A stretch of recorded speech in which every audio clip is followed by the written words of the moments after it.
어젯밤 참으로 경악할 사실이 언론에 보도되었습니다. 박종군 전 특수사령관이 가까운 친구와 통화한 녹취가 공개됐는데 내용이 참으로 기가 막힙니다. 나를 내란죄로 엮으려 한다. 살려면 양심선언을 하라고 한다.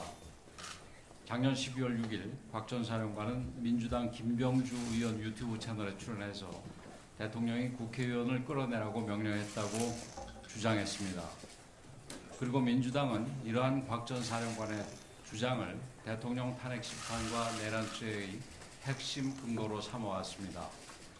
그런데 얼마 전 김현태 707 특임단장은 민주당 박범계 부승찬 의원이 유튜브 출연 하루 전인 12월 5일 박종군 전 사령관을 1시간 30분간 회의했고 질문과 답변을 적어주고 리허설까지 시켰다고 증언한 바 있습니다. 이 통화는 바로 그날 저녁에 있었던 일입니다. 하루 종일 살려면 시키는 대로 하라는 민주당의 겁박에 시달리고 와서 친구에게 하소연한 내용이 그대로 담겨 있습니다. 민주당 국회의원들이 내란죄를 엮기 위해 박 전 사령관을 회유 겁박한 사실이 명확하게 드러난 것입니다. 이로써 홍장원의 메모 조작에 이어 박종군의 진술 조작까지 내란죄 주장의 핵심 근거들이 모두 오염된 것으로 밝혀졌습니다. 그리고 그 오염의 주범은 바로 민주당으로 확인되었습니다. 이제 진짜 양심 선언을 해야 될 사람들은 바로 이러한 조작에 관여한 박선원, 김병주, 박범계, 부승찬 의원 등 민주당 국회의원들입니다. 박종근, 홍장원 등에 대한 회유와 겁박 사실을 계속 감추려 한다면 더 큰 국민적 분노와 심판에 직면할 뿐임을 엄중히 경고합니다. 또한 공수처의 수사가 이러한 조작 증거에 근거를 뒀던 만큼 검찰은 지금이라도 그동안의 수사를 전면 재검토해서 계엄 전후 벌어진 일들의 실체적 진실을 규명해야 할 것입니다. 법원 역시 이처럼 명백한 사실들이 드러난 만큼 대통령의 구속을 즉각 취소하고 방어권을 보장해야 할 것입니다. 지금 우리 국민들께서는 그 어느 때보다 무거운 심정으로 대통령 탄핵 심판을 지켜보고 계십니다.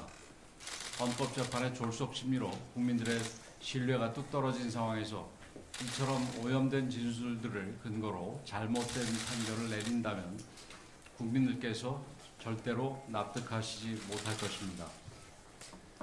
선관위의 초법적 일탈 행위들이 속속 밝혀지면서 국민들, 특히 우리 청년들의 분노가 들끓고 있습니다.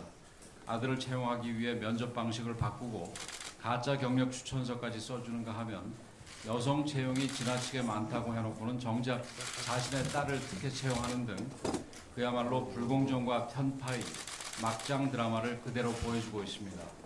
이러한 가족 특혜 채용으로 정작 합격 자격을 갖춘 청년들이 이유도 모른 채 어이없이 탈락해야만 했습니다. 이들이 입은 상처는 그 무엇으로도 치유될 수 없습니다. 선거 공정성을 책임져야 할 선관위가 오히려 불공정의 주범이 된 현실을 개탄하지 않을 수 없습니다. 노력의 결실보다 아빠 찬스, 엄마 찬스의 결실이 더 크고 아무리 공부해봐야 부모 잘둔 친구 못 이기는 사회를 만드는 것이야말로 우리 청년들의 미래와 희망을 갉아먹는 악질 중의 악질 범죄입니다. 더욱이 많은 국민들은 이러한 가족 채용, 특혜 채용이 선거 부실과 부정으로 이어진 것이 아니냐는 의혹까지 제기하고 있습니다. 그런데도 헌법재판소가 이런 선관위에 손을 들어주었으니 도대체 어느 국민들이 이해할 수 있겠습니까? 어제 노태학 선관위원장이 발표한 대책을 보면 문제의 본질은 외면한 채 위장 셀프 개혁으로 사태를 덮기에 급급합니다.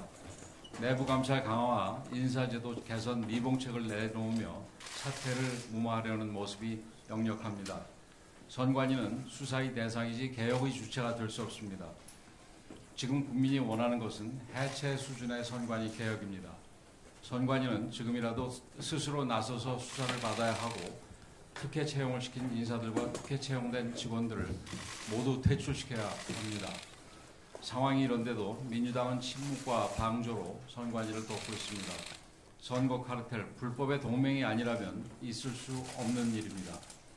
국민들은 민주당이 선관위를 감싸고 도는 이유가 무엇인지 묻고 있습니다. 그리고 선관위와 민주당의 특혜 카르텔을 결코 용납하지 않을 것입니다. 국민의힘은 선관위가 국민의 신뢰를 받는 기관으로 다시 태어날 수 있도록 특혜와 부정의 뿌리를 뽑고 관련 제도를 완전히 새롭게 하겠습니다. 상속세 개편은 국민의 요구입니다. 최근 여론조사에 따르면 52%의 국민이 상속세를 낮춰야 한다고 응답했고, 상속세 최고 세율을 현행 50%에서 40%로 조정하는 방안에 10명 중 7명이 찬성했습니다. 이러한 국민적 요구에 정치가 응답해야 합니다. 국민의힘은 시대 변화를 반영해 오랜 불합리를 바로잡고 가족의 미래를 지킨다는 각오로 상속세 개편안을 준비하였습니다. 개편의 대원칙은 글로벌 스탠다드에 맞추는 것입니다. OECD 국가 중 10개국이 상속세를 폐지했고 다른 국가들도 최고세율을 낮추고 공제액은 올려왔습니다. 우리나라도 이런 흐름에 맞춰 상속세 징벌성을 없애야 합니다.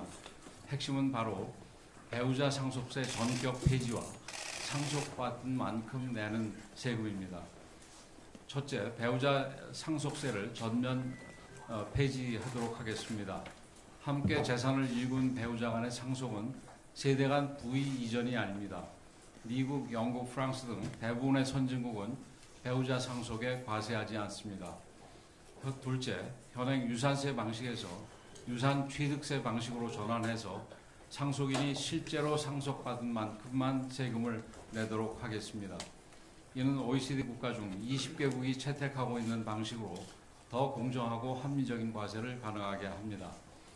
민주당의 상속세 개편안은 여전히 과도한 세금 부담을 안기는 징벌적 성격을 유지하고 있으며 시대에 뒤떨어진 가부장적 사고방식에 내모되어 있습니다. 민주당의 관심은 진정한 상속세 개편에 있지 않고 오로지 이재명이 세금 깎아줬다는 선전구호를 만들려는 욕구뿐입니다. 그러면서 이런 무늬만 개편안을 패스트 트랙으로 지정하겠다며 또다시 의회폭거 본능을 드러내고 있습니다. 국민의힘은 민주당의 선동용 가짜 개편안을 반드시 막아내고 제대로 된 진짜 상속세 개편을 완수할 것입니다. 올바른 개편으로 국민들이 피땀 흘려 일군 재산권을 보호하고 가족의 미래를 든든하게 지켜내겠습니다.